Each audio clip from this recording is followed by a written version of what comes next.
Hey there guys, I am the Six Machine and welcome back to another Warhammer video. So just a very quick one again today. There is a brand new balance data slate. Just like GW promised, this looks to be a quarterly release and is going to help to hopefully curb in the biggest outliers in terms of the overpowered armies and combos and help bring 40k as a game to a more balanced level on a more regular basis than the yearly chapter approved could do.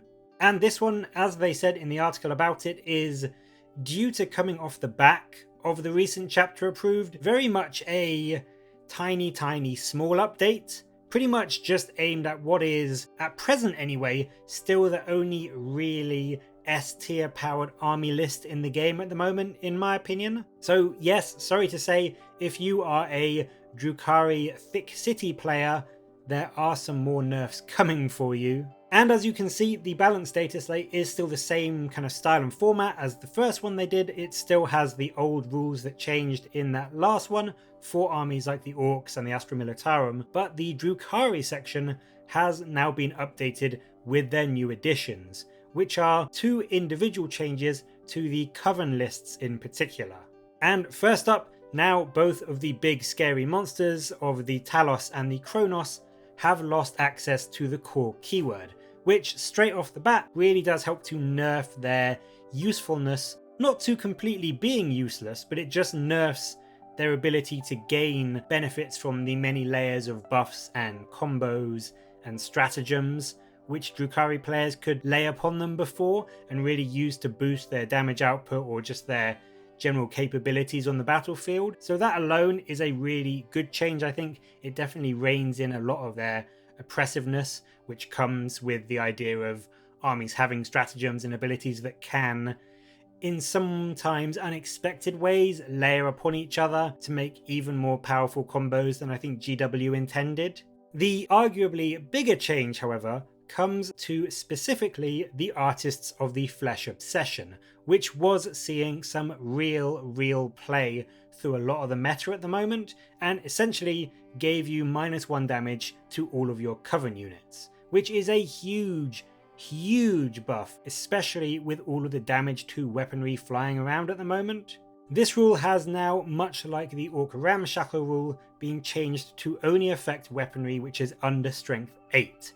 So all of your Strength 8 melters, missiles, las cannons, bright lances, castellan axes now still do their full damage to Artists of the Flesh units, which is a huge nerf again to the survivability of things like Talos, but also even to things like Rax, which despite only being 1 wound were really helped by this ability because it meant that they had to take less feel no pain style shrug saves thanks to that -1 damage as well. So although it's only like a sentence and a paragraph, it's not a huge change, this balanced data slate, and I can imagine some people being a bit disappointed at this being all of it.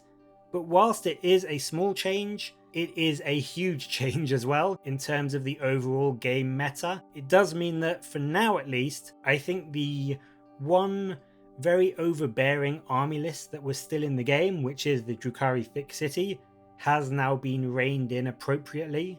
There are still powerful armies, of course. Orcs are still good, Custodes have come out swinging very strong, and both Eldar and Tau look to be A-tier armies in their own right as well.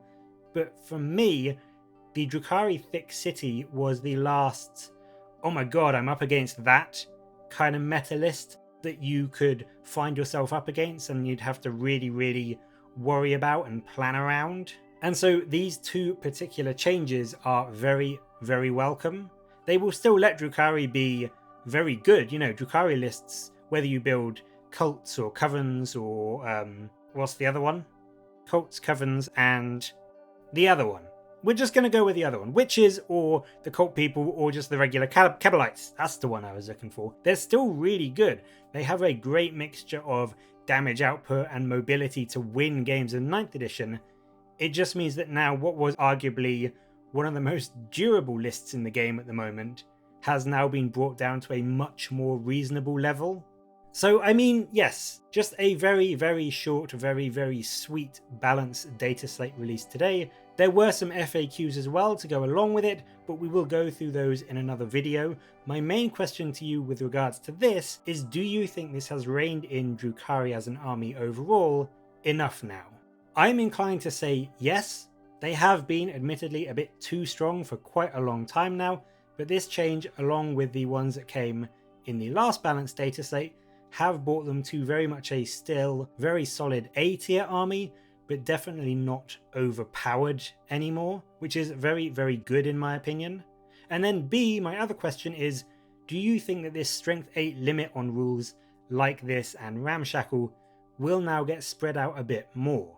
Do you think just a flat -1 damage is something GW now realise was maybe a bit too much to be giving to things, and there should be some kind of limitation on it? So do you think things like Marine Dreadnoughts will soon only get that -1 damage against strength 7 and below?